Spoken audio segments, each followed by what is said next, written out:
పహల్గామ్ ఉగ్రదాడికి భారత్ ప్రతీకారం తీర్చుకుంటోంది. ఆపరేషన్ సింధూర్కు శ్రీకారం చుట్టింది ఇండియన్ ఆర్మీ.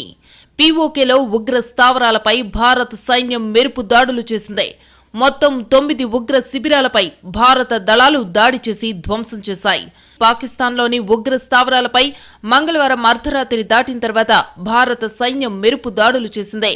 పీఓకేతో పాటు పాకిస్తాన్లోని ఉగ్ర మౌలిక సదుపాయాలను ధ్వంసం చేశాయి. ఖచ్చితమైన సమాచారంతో ఉగ్ర స్థావరాలను మన ఆర్మీ టార్గెట్ చేసింది. దాడులకు సంబంధించిన పూర్తి సమాచారాన్ని త్వరలో వెల్లడిస్తామని తెలిపింది రక్షణ శాఖ. పహల్గామ్ ఉగ్రదాడికి భారత్ ప్రతీకారం తీర్చుకుంటోంది. ఆపరేషన్ సింధూర్కు శ్రీకారం చుట్టింది ఇండియన్ ఆర్మీ. పీఓకేలో ఉగ్ర స్థావరాలపై భారత సైన్యం మెరుపు దాడులు చేసింది. మొత్తం 9 ఉగ్ర శిబిరాలపై భారత దళాలు దాడి చేసి ధ్వంసం చేశాయి. పాకిస్తాన్లోని ఉగ్ర స్థావరాలపై మంగళవారం అర్ధరాత్రి దాటిన తర్వాత భారత సైన్యం మెరుపు దాడులు చేసింది. పీఓకేతో పాటు పాకిస్తాన్లోని ఉగ్ర మౌలిక సదుపాయాలను ధ్వంసం చేశాయి. ఖచ్చితమైన సమాచారంతో ఉగ్ర స్థావరాలను మన ఆర్మీ టార్గెట్ చేసింది. దాడులకు సంబంధించిన పూర్తి సమాచారాన్ని త్వరలో వెల్లడిస్తామని తెలిపింది రక్షణ శాఖ.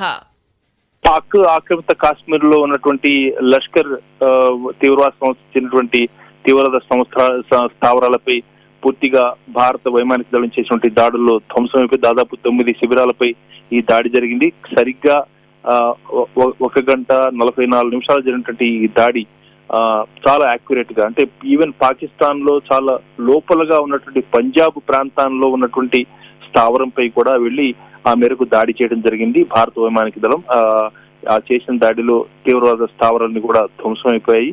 చాలా స్పష్టంగా ఖచ్చితమైనటువంటి లక్ష్యంతో చేసినటువంటి ఈ దాడులు సఫలీకృతమయ్యాయి.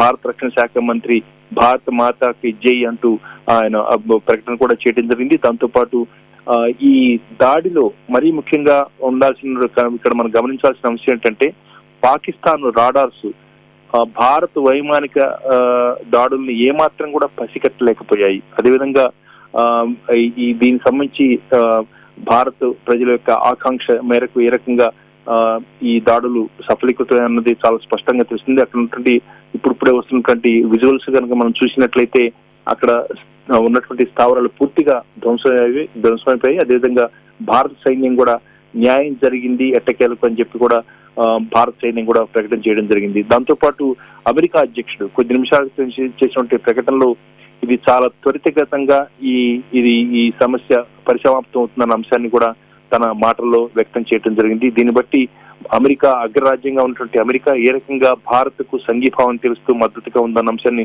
చాలా స్పష్టంగా తెలుస్తుంది.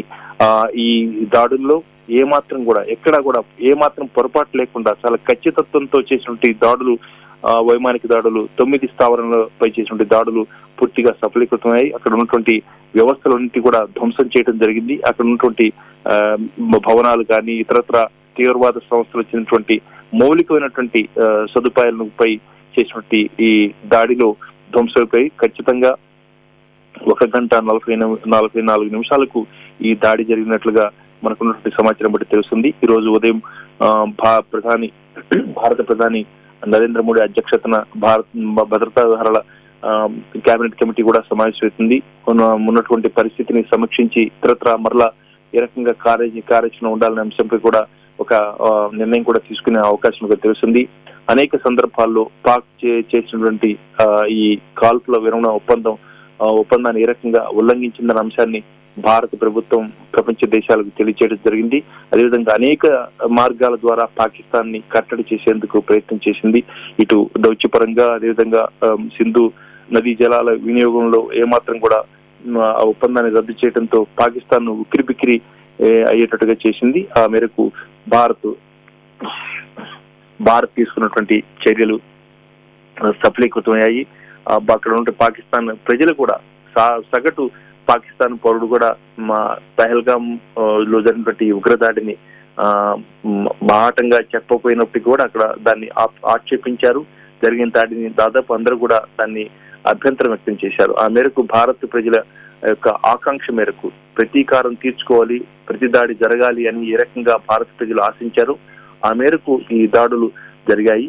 పాకిస్తాన్ ఆక్రమిత కాశ్మీర్ లో ఉన్నటువంటి ఈ తీవ్రవాద స్థావరాలపై చేసినటువంటి దాడి పూర్తిగా సఫలీకృతమైంది. అక్కడ లష్కర్ ఏ తోయిబా చెందినటువంటి అక్కడ మసీదు కూడా ఉంది. ఆ మసీదు కూడా ధ్వంసమైనట్టుగా తెలుస్తుంది. ఈ దాడుల్లో అక్కడ చేసినటువంటి దాడుల్లో తీవ్రవాద సంస్థకు చెందినటువంటి మౌలికటువంటి సదుపాయాలు, భవనాలు అన్ని కూడా ధ్వంసమయ్యాయి. ఇవన్నీ కూడా ముందుగానే ఎంచుకొని మొత్తం ఏ రకంగా దీన్ని దాడి చేయాలని చెప్పి ఒక కార్యాచరణ రూపొందించుకోవడం జరిగింది. ఈ దాడిలో ప్రస్తుతం మనకున్నట్టు సమాచారం ప్రకారం 12 మంది తీవ్రవాదులు చనిపోయినట్టుగా తెలుస్తుంది. దాంతోపాటు 55 మంది గాయపడినట్టుగా కూడా మనకు ప్రస్తుతం వస్తున్నటువంటి సమాచారం బట్టి తెలుస్తుంది. అదేవిధంగా సరిహద్దు ప్రాంతాల్లో పాకిస్తాన్ ఇప్పటికే చేస్తున్నటువంటి చర్యలకు, అదేవిధంగా కాల్పులకు, ప్రతి కాల్పులు కూడా భారత సైన్యం చేసింది. ఒకవైపున భారత సైన్యం, అదేవిధంగా మరోవైపున భారత వైమానిక దళం కూడా చాలా సమన్వయంతో ఈ దాడులను వ్యూహరచన చేసి ఆ మేరకు తీవ్రవాద స్థావరాలపై దాడులు చేయడం జరిగింది.